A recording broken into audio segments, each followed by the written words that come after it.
El sexo es un regalo de Dios, pero también puede convertirse en una trampa.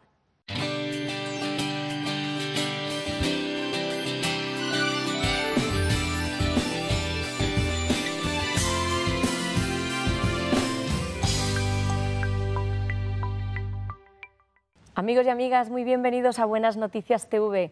Gracias por acompañarnos en esta mañana. Continuamos con la serie sobre sexualidad y terminamos también esta serie hoy con el tema de comportamiento sexual y Biblia. Desde las primeras páginas de la Palabra de Dios encontramos malos ejemplos, abusos y manipulaciones sexuales. Internet ha facilitado el acceso a la pornografía, que ya se visita habitualmente por millones de personas en el mundo. Es evidente que tanto entonces como ahora el sexo puede ser una trampa. Seguimos tratando estos asuntos con el psicólogo Esteban Figueiredo, con la sexóloga Silvia Pérez y el pastor evangélico Emmanuel Buch. Hola. Hola. Pues Hola, muy buenas. bienvenidos. Ya hemos hablado acerca del diseño original de Dios para el sexo, hemos hablado sobre la atracción sexual, hemos hablado sobre educación sexual y hoy queremos hablar acerca de trampas, las trampas que puede haber en torno a la sexualidad también. ¿Hay en la Biblia casos de abuso sexual?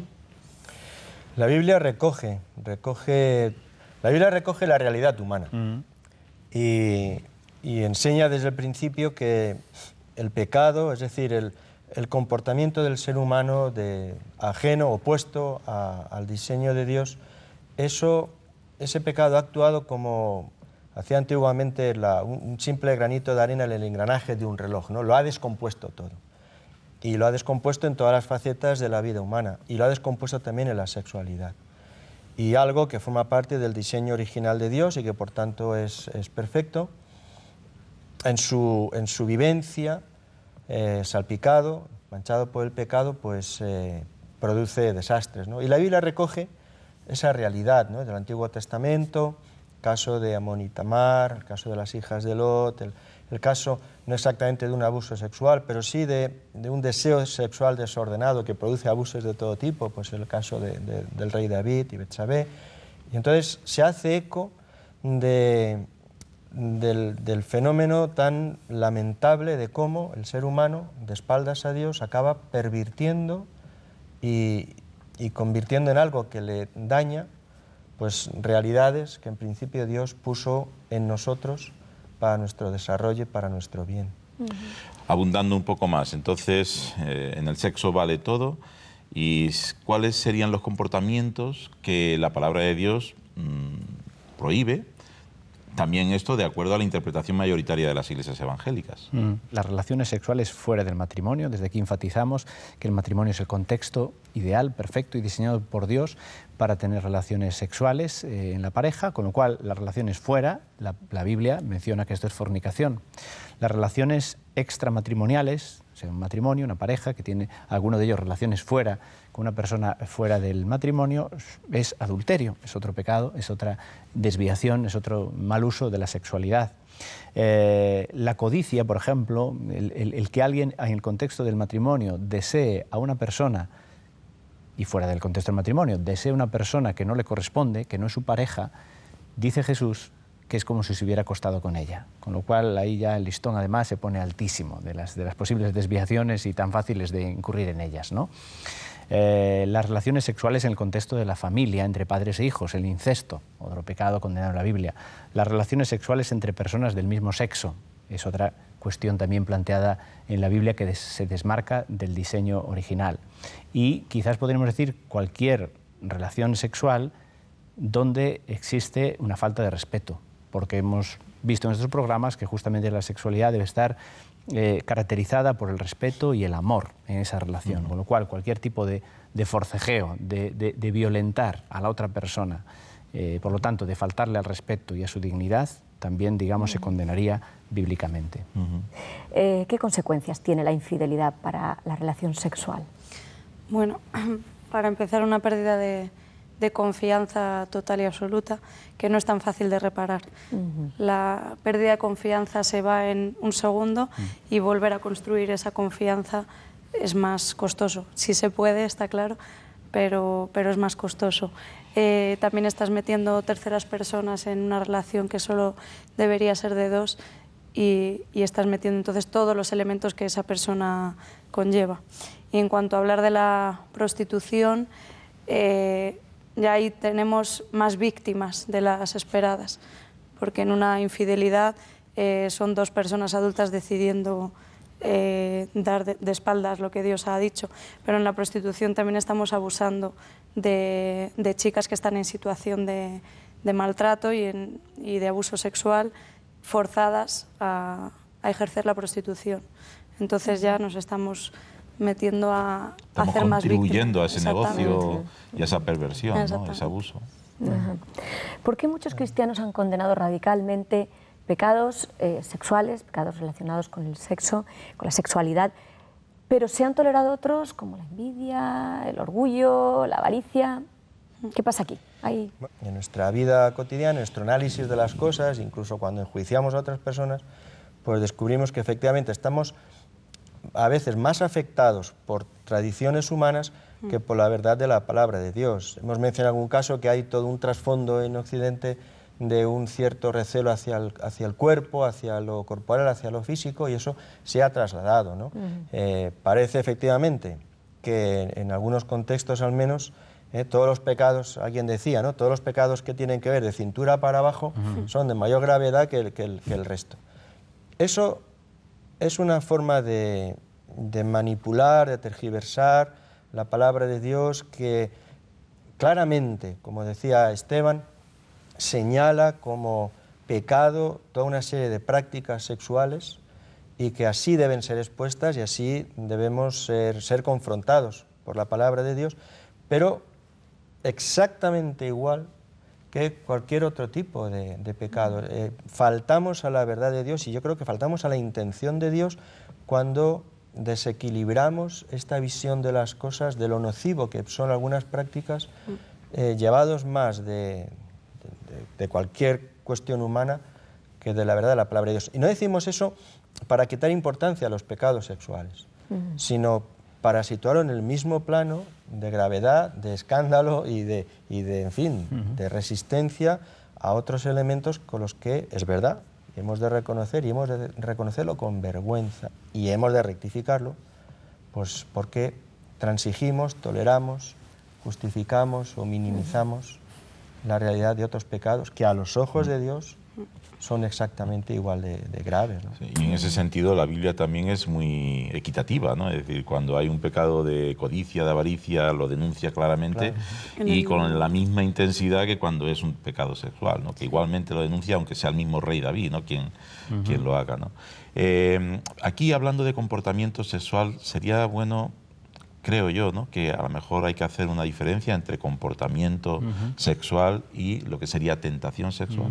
Sí, yo creo que es muy importante matizar esto, porque mucha gente pues tiene un sentimiento de culpabilidad por haberse sentido tentado por algo, cuando esto pues es muy natural. El mismo modelo para nosotros de vida y ejemplo a seguir, que es Jesús, se enfatiza como ha sido tentado, y muchas tentaciones que no son narradas en la Biblia y que la ha tenido que experimentar, como bien dice, fue tentado en todo, pero, digamos, no cayó en la tentación. Esa es un poquito la cuestión, ¿no? Es decir, ser tentado es una cosa, caer en la tentación es otra, ¿no? Entonces, el hecho de ser tentado no es en sí el problema, no es en sí el pecado, caer en la tentación sí. Si yo, que estoy casado, en algún momento sintiera alguna atracción por otra mujer que no es la mía, esto no es un pecado, esto es un problema. Y el problema es qué hago yo con esto, qué hago yo con este sentimiento, qué hago yo con esta relación. La alimento, dejo que esto prospere, busco satisfacer esta atracción que estoy sintiendo, terminaré pecando. O ya el hecho de que empiece a dar pie ya el pecado se anida muy pronto en nosotros, ¿no? Entonces, una vez que uno se siente tentado por algo, debe tomar medidas rápido. Una persona que siente atracción por alguien de su mismo sexo, el hecho de que sienta esta inclinación, esta orientación, por las razones que sean, que son múltiples, nos daría otro programa para analizar a fondo toda la cuestión de la homosexualidad, pero porque sienta esta inclinación, esta atracción, esto no es un pecado. La persona no tiene que sentirse mal por ello, siente esta inclinación, siente esta atracción por la razón que sea, sí que entendemos bíblicamente que el que esta persona dé rienda suelta a esta orientación, es decir, practique la homosexualidad, es lo que en este caso la Biblia no aprueba porque considera que no es lo más sano en cuanto a la vivencia de la sexualidad y de las relaciones de una persona. Entonces, por eso pongo estos ejemplos como puede ser tentado, inclinado a ciertas cosas, porque esta es nuestra naturaleza. La cosa es qué haces con esto. Claro. Tú das rienda suelta, si tú caes en la tentación o no. Ahí es donde está el pecado, ¿no? Y hay comportamientos de los que aparentemente, bueno, y realmente no leemos nada, ¿no?, en la Biblia. ¿Qué hacemos con estos comportamientos? ¿Los hay? Bueno, no encontramos en la Biblia una enumeración exhaustiva de todas las prácticas posibles sexuales, como no lo hay en muchos otros aspectos de la vida humana, ¿no? Pero sí hay criterios.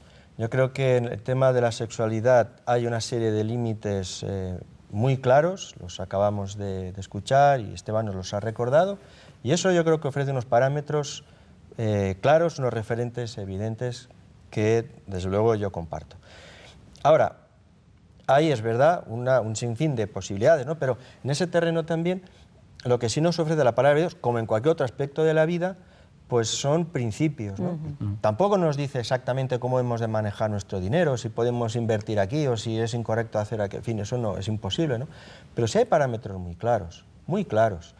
En el tema de la vivencia sexual, ya en el ámbito del matrimonio, ya incluso donde parece que en principio pues todo está permitido, pues es evidente que hay también límites muy claros, ¿no? El respeto por el otro, el mutuo acuerdo, el principio, se ha mencionado en alguna ocasión también, de, aún en lo sexual, pensar más en el otro que en uno mismo. Todos estos elementos son, pues eso, instrumentos que Dios pone en nosotros pues para que podamos aplicarlos a las situaciones concretas, ¿no? La aplicación de estos principios en un terreno de diálogo, yo creo que eso podría ayudar mucho a muchas parejas a encontrar los caminos que son adecuados para ellos o que no lo son. Eso puede ser una ayuda muy eficaz. Sobre estos asuntos que no aparecen tan explícitamente indicados en la Biblia, podríamos hablar también de la pornografía. ¿Dónde entraría la pornografía? ¿Qué hacemos con la pornografía? Claro, la pornografía. Es verdad lo que dice Manuel, la Biblia no es un libro de sexualidad como no los de economía o de ciencia y te da principios. Entonces, uno de los principios que da es: en todo lo bueno, en todo lo honesto, en todo lo que es de buen nombre, en esto pensad. La pornografía está cargada de tintes que degradan a la persona. Se lleva peor parte la mujer, pero vamos, degrada tanto a hombres como a mujeres. La gente que consume pornografía no sabe lo que hay detrás de la pornografía. En muchas ocasiones hay menores, hay violaciones reales, hay abusos, hay drogas, o sea, hay un mundo detrás muy complicado que no justifica para nada el que sea una actriz, un actor, y entonces no pasa nada. Estás metiendo terceras personas, por lo tanto, de algún modo sería fornicación. O sea, que no habla explícitamente de la pornografía como tal, pero sí indica que no es positivo para la vida sexual. Es un comportamiento sano, ¿no? Diríamos. Sí, además, el elemento de la adicción a la pornografía yo creo que está muy extendida, ¿eh? Yo creo que es decir, un comportamiento que pide más del consumo de la sustancia, y luego también hay un elemento que todas esas vivencias, esas imágenes, nuestro cerebro no las borra, es decir, son imágenes incorporadas en nuestro recuerdo y generan una interferencia, en las propias relaciones sexuales. De hecho, algunas parejas que incorporan, por ejemplo, pornografía para fomentar la vivencia o la experiencia sexual, luego resulta que no son capaces de tener sexo sin el acompañamiento pornográfico, por ejemplo, ¿no? Y hay algunos efectos secundarios en este sentido también dañinos para la relación y para la persona. En la adolescencia también influye de manera muy negativa, porque entienden que una relación sexual tienen un concepto equivocado de cómo es una relación sexual. Entonces llevan... Te genera falsas expectativas, ¿no? Todo eso llevado al plano de la realidad, pues hay unos desajustes tremendos. Bueno, y de hecho, antes ya se mencionó, Jesucristo dijo: el que mira a una mujer para codiciarla y adulteró en su corazón. Es decir, la palabra de Dios es muy clara, ¿no? La pornografía es algo dañino para la mente, para el corazón, para la sexualidad, así que cuanto más lejos mejor, ¿no? Pues aquí acaba esta serie sobre sexualidad. Muchísimas gracias por vuestra colaboración y bueno, seguimos hablando con vosotros la semana que viene, pero ya sobre otro tema. Gracias. Bueno, Así es. muchas gracias. Pues así es, la próxima semana vamos a continuar con un tema nuevo y vamos a tratar el maltrato emocional. Muchas gracias por vuestra atención en esta mañana y no lo olvides, tú vales mucho para Dios.